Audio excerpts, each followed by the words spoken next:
History is not dead, it is hidden. Subscribe to ZX History and like this video to uncover forgotten legends and lost empires. Now, let's begin today's journey into the past. Ragnar Lothbrok, the man who taught the world to fear the North. History does not remember cowards. History remembers storms. And in the 9th century, when Europe believed the sea was a barrier, one man proved it was a road. His name was whispered in monasteries, etched in blood on foreign shores, and sung in fire-lit halls of the North. Ragnar Lothbrok. Was he a man, a myth, or the beginning of an age of terror? Tonight, we follow the footsteps of a legend, from muddy farms of Scandinavia to the golden halls of kings, from pagan gods to Christian fear. This is the story of Ragnar Lothbrok. A world before Ragnar. The year is around 750 AD. Europe is divided. The Frankish Empire rules the West under Charlemagne. England is broken into small kingdoms: Northumbria, Mercia, Wessex, East Anglia. Monasteries stand unguarded. Gold lies openly on altars. Priests believe the sea protects them. To the north, in Norway, Sweden, Denmark, life is harsh. Short summers, long winters, thin soil. Men survive by strength, women by resilience, children by learning early that death is never far. And in this unforgiving world, stories matter. Stories of gods: Odin the All-Father, Thor the Thunderer, Loki the Deceiver. Stories of Valhalla, where warriors who die bravely drink and fight forever. This belief will shape everything. And from this land of ice and fire, Ragnar Lothbrok is born. Chapter 2. Birth of a Legend. C. 760 to 770 AD. No exact year marks Ragnar's birth. The sagas place him around 760 to 770 AD, possibly in Denmark or Sweden. His father, according to legend, was Sigurd Ring, a powerful king who defeated Harald Wartooth at the Battle of Bravalla around 750 AD. But Ragnar is not born a king. He grows as a farmer, a warrior, a dreamer, and most importantly, a man who questions limits. While others accept short coastal raids, Ragnar looks at the horizon and wonders what lies beyond. It is said he wore trousers made from animal skin, Lothbrok, meaning shaggy breeches, earning the name Ragnar Lothbrok. But clothing did not make him famous. Vision did. The first blood. The year is 933 AD. On the coast of England stands Lindisfarne Monastery, holy, rich, and defenseless. Monks are praying. They do not hear the ships. Long, narrow vessels glide silently from the fog. Dragon-headed prows, shields lining the sides. Vikings. The attack is swift, merciless. Monks are slaughtered. Treasure is taken. Sacred relics are destroyed. The Anglo-Saxon Chronicle writes, "Never before has such terror appeared in Britain." Whether Ragnar led this raid personally is debated, but what matters is this: the Viking Age has begun, and Ragnar becomes its face. Chapter 4. Ragnar and Lagertha.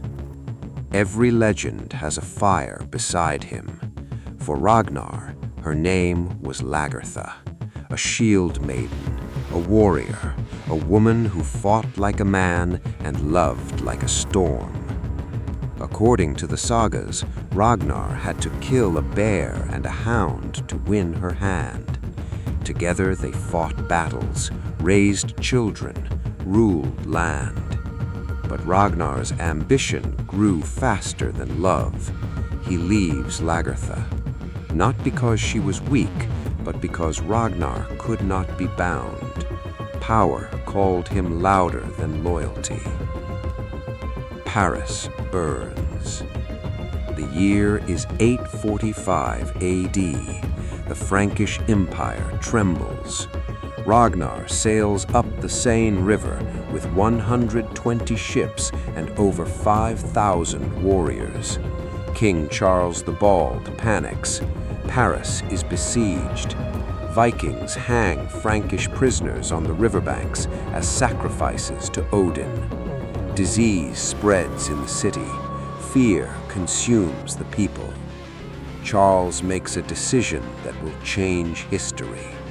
He pays Ragnar 7,000 pounds of silver and gold, one of the first recorded Danegelds. Paris survives, but Europe learns a terrible lesson. It is cheaper to pay Vikings than to fight them. Ragnar sails home richer than any man before him, but gold does not satisfy him. Only legacy does. The man who challenged gods. Ragnar begins to believe something dangerous, that the gods favor him above all others. He survives storms, wins impossible battles, returns from raids untouched. He starts questioning fate itself, and fate does not forgive arrogance. Chapter 7. Sons of the Serpent. Ragnar's true legacy is not gold, it is his sons. Bjorn, Ironside, destined to rule the Mediterranean. Ivar, the Boneless, brilliant, cruel, unstoppable. Ubbe, strategist and leader. Hitsirk, warrior of chaos. Sigurd, snake in the eye, marked by destiny. They grow under Ragnar's shadow, and shadows can either protect or suffocate. Chapter 8. The Final Journey. c. 865 AD. Ragnar grows old.